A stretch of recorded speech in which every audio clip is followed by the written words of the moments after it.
नमस्कार, मी मीरा स्वागत करते तुमचं माझ्या एका छोट्याशा नवीन ब्लॉगमध्ये।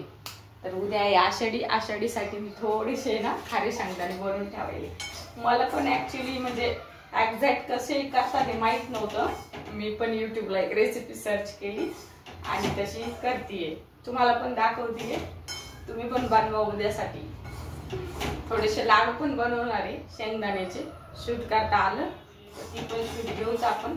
मी थोडंसं तूप बनवून ठेवलं होतं, पण मी गावाकडे गेले ना प्राचीनी त्याचा शिरा बनवून खाल्ला। थोडंसं घरच्या साईज बनवते ना मी, रिकामा करून ठेवलाय तिने डब्बा। तर आता तेल टाकूनच बनवून, नाही तर मग थोडंसं तूप टाकून असं ते गुळ वितळून घ्यावा लागतो ना, तेल टाकून वितळून घ्यावं लागतं मला। सामानात मी सामान आणलं ना तर तूप आणायचं विसरले मी।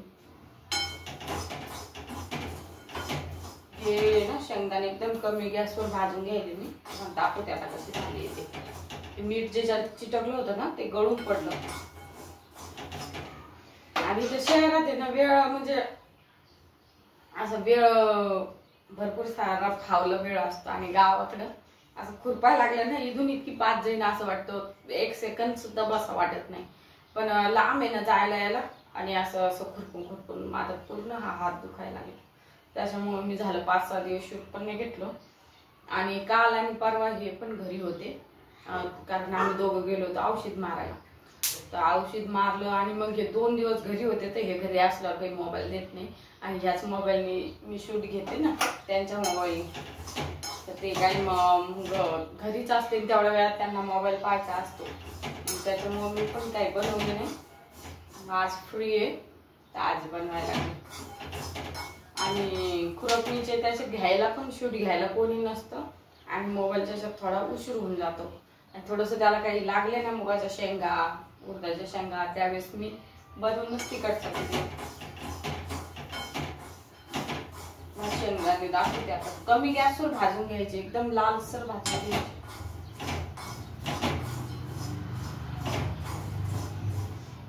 सर्दी खूप झाली विहिरीच्या पाण्याने। शेंगदाणे दाखवते तुम्हाला एकदा। इथं पाणी ठेवलं गरम करायला, यात आहे ना मीठ टाकते। आता मीठ टाकलंय, पाणी आता थोडं बऱ्यापैकी कडक झालंय ना, तर आता आहे ना शेंगदाणे त्यात टाकून देते मी, म्हणजे ते आहे ना भिजतील चांगले। आणि मार्केटमध्ये जसे शेंगदाणे मिळतात ना आपल्याला खारे शेंगदाणे, तसे तयार होईल। थोडे मोठे शेंगदाणे पाहिजे होते, पण आता जे घरात आहे ना त्याचंच बनवायला लागले मी। शेंगदाणे छान भिजलेत ना, तर या स्टेजला आहे ना काढून घ्यायचे।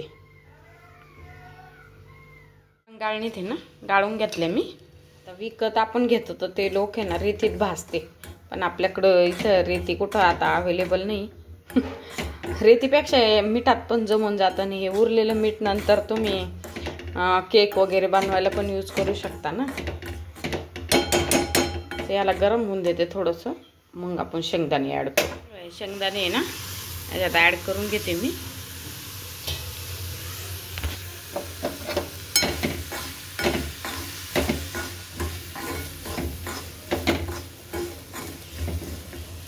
मीठ आता जरी याला चिटकलं असलं ना तरी ते एवढं नाही राहत, त्याला गळून जातं ते खाली। त्याच्यामुळं आपण मिठाचं पाणी केलं ना, म्हणजे ते पाणी ना आतापर्यंत जातं। आणि मग हीच ती ट्रिक आहे, कारण आपण वरून मीठ टाकतो आणि पाण्याचा शिपका देतो ना, मग आपल्याला वाटतं ते चिटकत का नाही। तर ते लोकांनी ना आधी थोडंसं कोमट पाण्यात ते भिजवलेले असतात, त्याच्यामुळे ते मीठ आहे ना त्याच्यात आतापर्यंत गेलेलं असतं। आता मी याला आहे ना 10-15 मिनटं कमी गॅसवर भाजून घेते। आणि विशेष म्हणजे ते भिजल्यामुळे आहे ना ते सालपटी पण मोकळी होतात, ते ॲटोमॅटिक असे निघून जातात सालपटी। असे 10-15 मिनटं अजून त्याला मस्त होऊ देते कमी गॅसवर, आणि शिलटे त्याचे आपोआप गळून पडतात।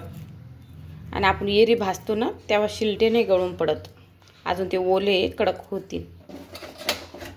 पण मीठ पा गळून पडलं ना, कारण मला माहिती आहे हे मीठ गळून पडतं।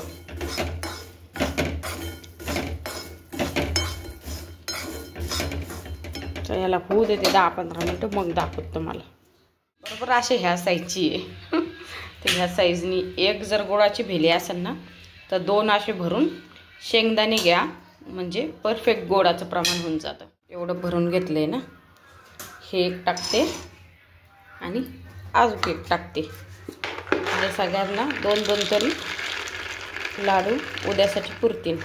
आणि मधातली जी शूटिंग आहे ना पनीर भाजीची किंवा ती किराणा सामानाची, ती 2 दिवस अगोदरची आहे. हे बघ एवढं आहे ना, एकदम कमी गॅसवर एकदम लालसर असे भाजून घ्यायचे.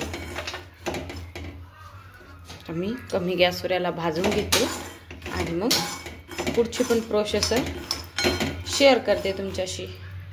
इथं तोपर्यंत गूळ बारीक करणं होऊन जातं. किती इझी पद्धतीने शिलटे निघाले. झालं ना पुरं मार्केट स्टाईल रेडी. बघा कलर, बघा कलर पण एकदम मार्केट सारखा आलाय ना. बघा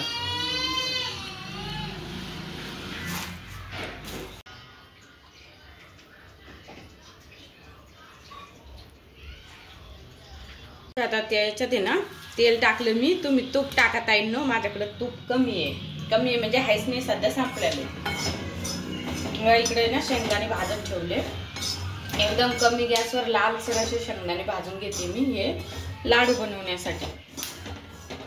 तर हे बघा गुळाची आहे ना एवढी भेली होती, एवढी ह्या साईजचीच भेली होती. एवढी भेली गुळ आणि एवढे 2 शेंगदाणे घेतले. परफेक्ट प्रमाण होऊन जातं. हे लाडू मी उद्या आषाढीला खाण्यासाठी बनवते, म्हणून इलायची पावडर वगैरे काही टाकत नाहीये. नाही तर तुम्ही याच्यात इलायची पावडर, बडीशेप पावडर, काजू बदाम आणखी टाकू शकता. हे गूळ आहे ना आता याच्यात मेल्ट होण्यासाठी टाकून द्यायचा.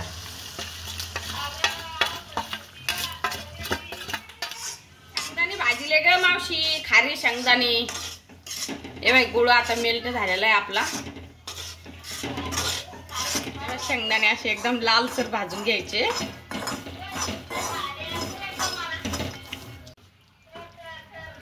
हे बघा असं बारीक कूट काढून घ्यायचा. आणि आता हा कूट आहे ना हा मेल्ट झालेल्या गुळात टाकते. गॅस बंद करून घेते 5. हे बघा हे ना गुळामध्ये चांगलं मिक्स करून घ्यायचं. गॅस मी बंद केलाय. गोळ मेल्ट झाल्यावर गॅस बंद केला तरी चालतो. फक्त आपलं जे कूट आहे ना ते रेडी पाहिजे मग आपल्या हातामध्ये. हे बघा आता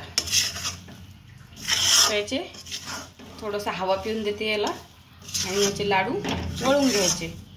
मिक्सरमध्ये डायरेक्ट आहे ना गूळ टाकून मी तसेही बनवते, पण आज असे बनवले. आणि उपवासाला नसं खायचे तर बडीशेप पावडर मी काढून ठेवली. बडीशेप पावडर मी टाकत असते. इलायची पावडर सामानात एकदा इलायची आणली का साखरमध्ये इलायची आणि बडीशेप आणि जिऱ्याची पावडर मला लागत असते कोणत्या पण भाजीला याला टाकते. मावशीला बोलायच्या ना आता ना थोडे शेंगदाणे राहिले तर याचे बांधून घेऊ आपण लाडू. हे बघा परफेक्ट प्रमाण झाले ना.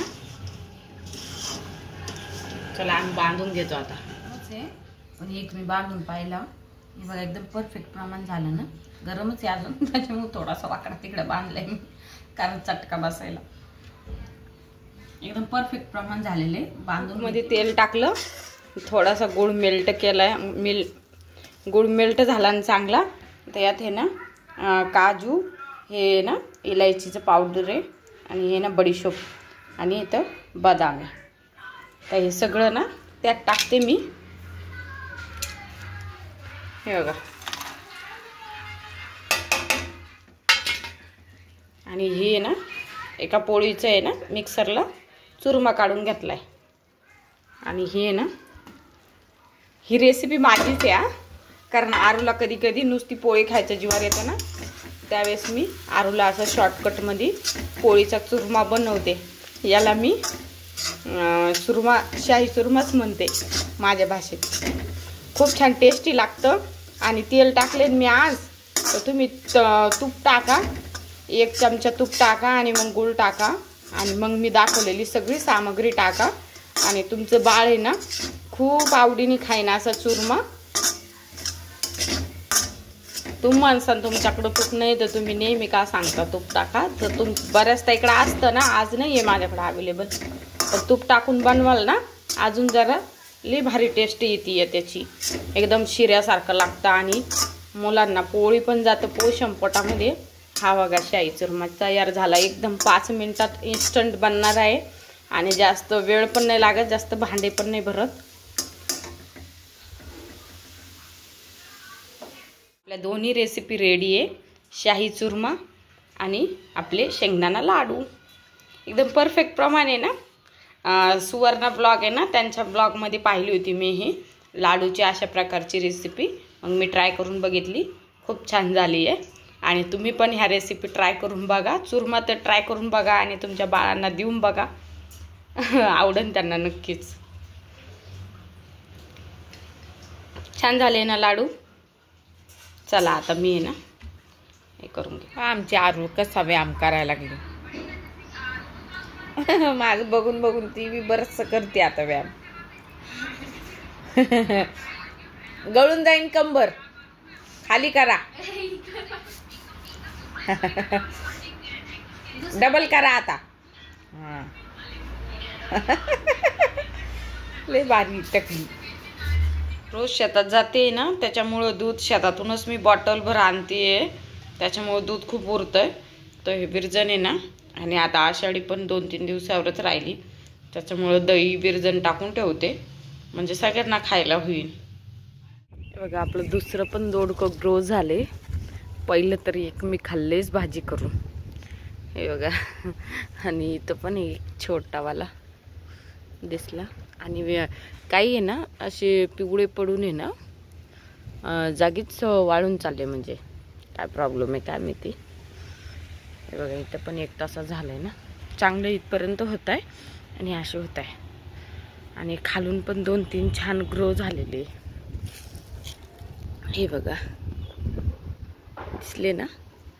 पलीकडच्या साईडनी पण एक आहे, तिकडून कॅमेरा न्यावा लागेल, तो पण दाखवते. अद्रकीचा कोंब आहे, दिसला का? अद्रकीची पानं, अद्रक खोसली होती तिथं, त्याला ती कोंब आलाय कारल्याचे आणि छान नाही दिसत. दिसला ना आता, अद्रकीचा कोंब आहे तो. चला सगळंच ग्रो केलंय आम्ही. त्या दुधाची चहा दांडात उतलाय काल.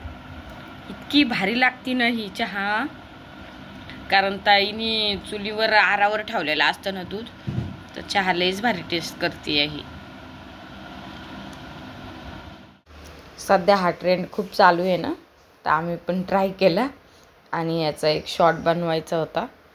आरू म्हणती वाव जादू आहे. जमलंय ना. किराणा सामान आणलं, सुरती काढायली बाहेर, लय पळावं लागायचं दुकानात. टोमॅटो पनीर आणलं. प्राचीनी भांडे स्वच्छ घासून ठेवले बाई, लय मोठे भांडे होते. हा काजू आहे त्याच्यात. काजू भिजत टाका काय भाजी टाकायला. हा बर बर देते फोडून. पनीर कट केलंय, मसाला, ग्रीन पीस, टोमॅटो आणि इथं सगळ्यात सुरुवात केली राईसलाच. जरसं तूप टाकलं, थोडेसे जिरे आणि वाटाणे, आलू आणि जिऱ्याची पावडर पण टाकायची होती मला, पण आता आलू कट करायचं आलं जीवार, आता दिलं असं साधंच राईस टाकून.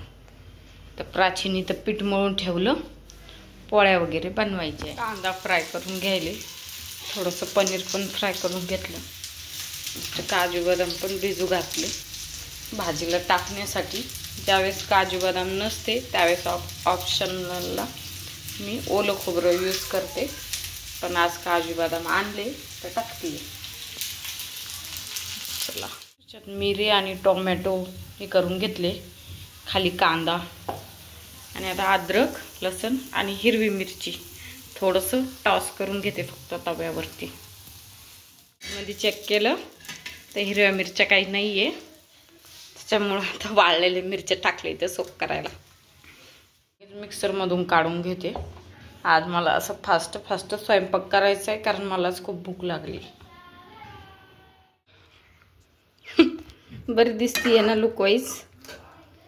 तरी माझ्याकडे आता कोथिंबीर नाही आहे, कसुरी मेथी आहे, पण यात एक काय बटर आणि ते फ्रेश क्रीम पण मी आणली नाही आणि दुधाची साय पण मी तूप बनवते तर आज काढून ठेवली आहे. काय हाय बघावं लागेल त्यात हाय की नाही. झालं आता यात गरम पाणी टाकले की झाली भाजी रेडी. पाणी ठेवायचं विसरली मी, आता ठेवती. टाईम नो तुम्हाला एक लाडू मी खाऊन दाखवती कसा झालाय तर.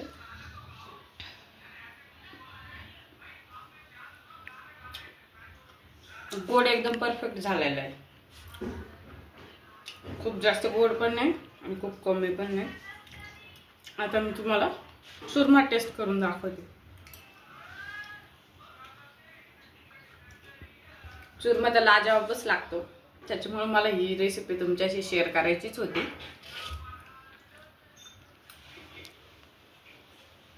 एकदम मस्त झाला. चला तर मंडळी, आमच्या अशा छोट्या रेसिपी तुम्ही पण ट्राय करून पहा उद्यासाठी. आणि हा छोटासा ब्लॉग जर तुम्हाला आवडला असेल तर प्लीज व्हिडिओला लाईक करा, शेअर करा आणि सबस्क्राईब करायला विसरू नका. धन्यवाद. Bye bye.